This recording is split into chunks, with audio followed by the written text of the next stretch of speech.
جب دشمن آپ کے خلاف بڑی تعداد میں جمع ہو جائے تو قرآن ہمیں کیا سکھاتا ہے؟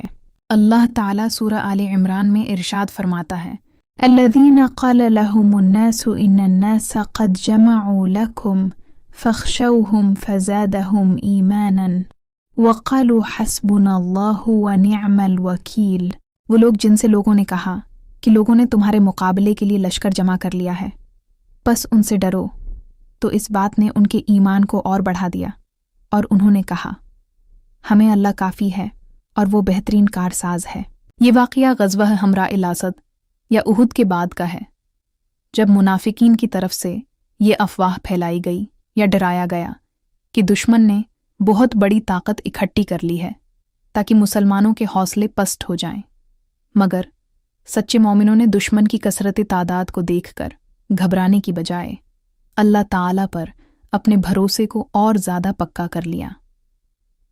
اور اللہ کا نام لیا کہ انہیں دشمن کے لشکر کی پرواہ نہیں، کیونکہ اللہ ہی کی ذات مدد کرنے والی ہے